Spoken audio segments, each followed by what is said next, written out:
Well, with that, you guys hear some of the experts that have been working on the water issues for a long time, and to me, that being part of my issues, that's the ones they kind of be educating me where all the problems coming from. Because in the beginning, when we started losing, like I mentioned before, in 1982, and then in 1992, and then recently in 2007, when we lost the first 50% of the water in the valley, I didn't know what was happening, but I know that was hurting a lot of companies, a lot of jobs here in the valley.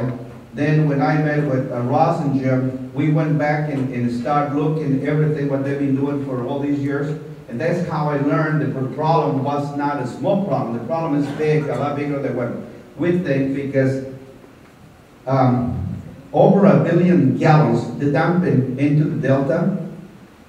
This is sewage that's coming from Sacramento, Stockton, Tracy, and all the north area where a lot of the representatives come from. They really take care of the community because they want to make sure the investors they go to their communities and keep growing. The problem is, it's nothing wrong to keep growing, but the thing is, if they grow, they need to be prepared to keep up with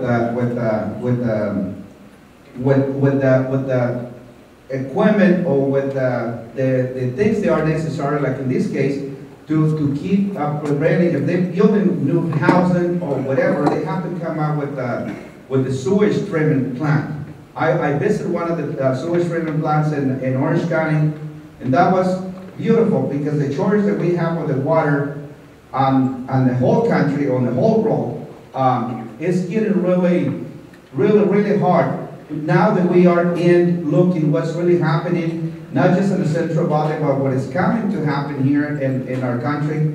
Every day you guys see your water bill going up and going up little by little, that way you don't feel it at one time. The problem is, well, nobody's saying anything. We're not getting together, we just keep working because it's so hard to keep our jobs, and we just keep paying we go back and look what we used to pay 5 or 6 years ago in our water bill, what we pay today.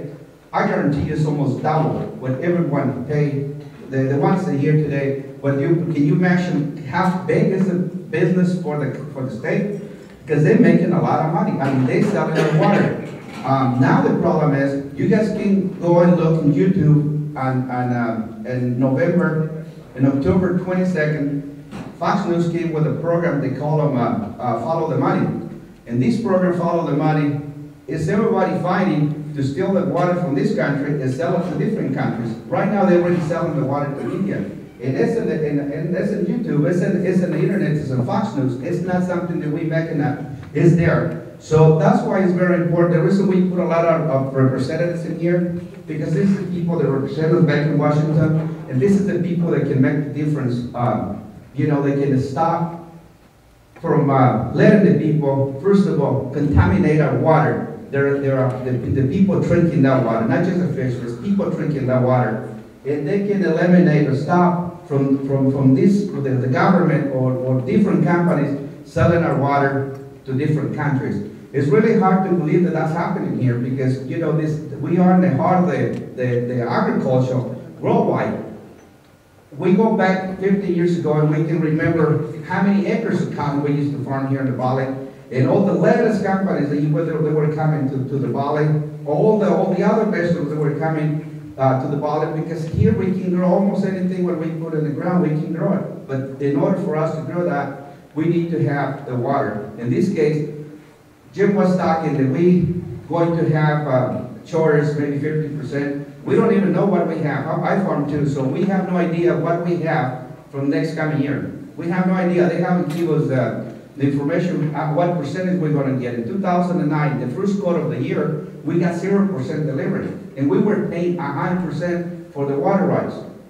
So what we try to do when we said educate ourselves or educate other people, let everybody know that that's really hurting not just the farmers, it's hurting the whole valley, but in the same time, the whole state, more than that, the whole country.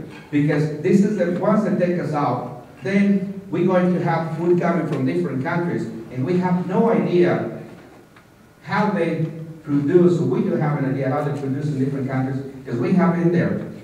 The problem is we go to the supermarkets, and when we go and buy the vegetables, I'm sure especially all of us that go shopping sometimes, we see how expensive it is when we walk into any grocery store.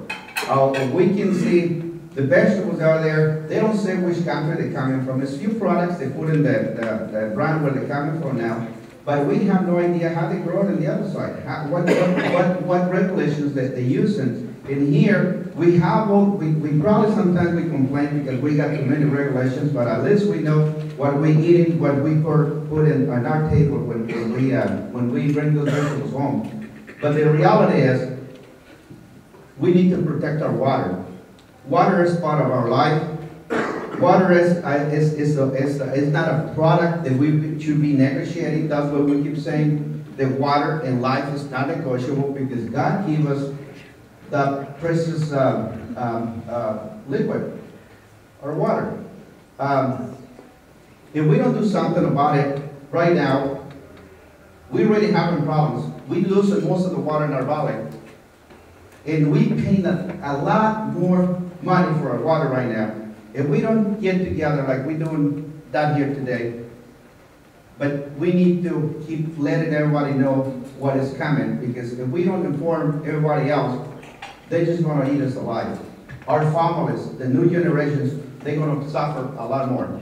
Back in the old days, they said, well, let the grandsons deal with it. Let the grandsons deal with it. Guess what? We already the grandsons. We're already dealing with the problem. The problem is already here. The thing is, we need to let our representatives know. That's why we put the numbers there. We need to tell them that we need to have, or they need to leave our water alone. I understand they need to cut or leave some water for the fish and wildlife, but I think humans should be before any fish and wildlife. We all like fish, and that's why we say we need to clean the water in the delta, because that sewage is killing the fish, but at the same time, it's killing a lot of humans too, because they're drinking that polluted water. We went in there in videotape, it's on YouTube, and it's going to be probably, Ricardo's going to put it up, and he already probably got it in the webpage. You guys can go look in there. I filmed right in the delta, and you can hardly stand the smell, all the acid, all the ammonia, and everything that's coming in there. You know, I apologize because I know a lot of you guys still eating, but you cannot stand the smell or the way the stink in there. I mean, people drinking that water. And I think that's what we need to focus. That's why focus group is going to focus in the valley to protect the water. In different parts of the state, we probably going to focus on different issues. In different parts of the country, we are going to focus on different issues. But in this case, we're going to focus on water.